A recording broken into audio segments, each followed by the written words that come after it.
Like all Muslims around the world, on every Friday, today my children and we attended the Friday sermon and the Friday prayer in the nearby mosque. At the beginning of the sermon, the Imam reminded us the importance of keeping the baseline of our solidarity with brothers and sisters in Palestine by keeping them in our mind and our heart whenever we have our meal, we have something to eat, we have something to drink. Remember those who suffer in this man-made catastrophe in Palestine. Whenever we take a shower, because it is recommended for us to clean ourselves, to take a shower before we attend the Friday sermon and the Friday prayer.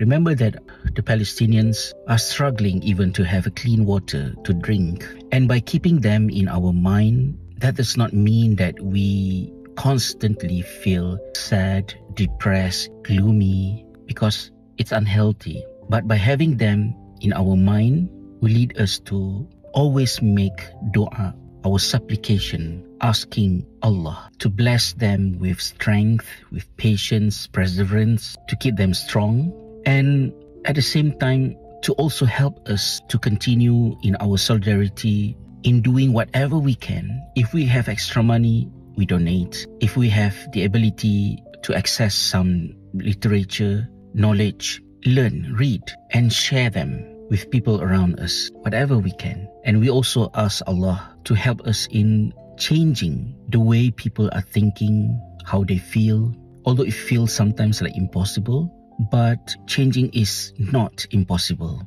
The death of nearly 40,000 people since October the 7th, 2023 in Palestine is not for nothing. Because what happened in Palestine did not start on that day. It has been like that, slowly progressing. More and more people were murdered for a very long time. But people just had so many other things to do in their life.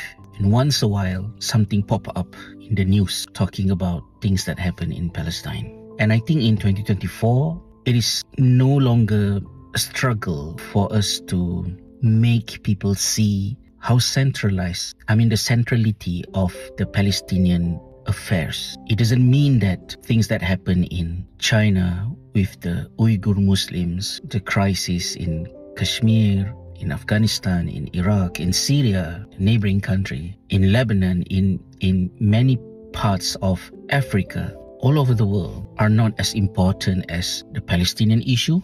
But now we can see the centrality of Palestinian issue because directly or indirectly, other crises, things that happen all over the world have something to do with Palestine by proxy. Solve the Palestinian crisis, it will most likely solve many other crises that happen all over the world.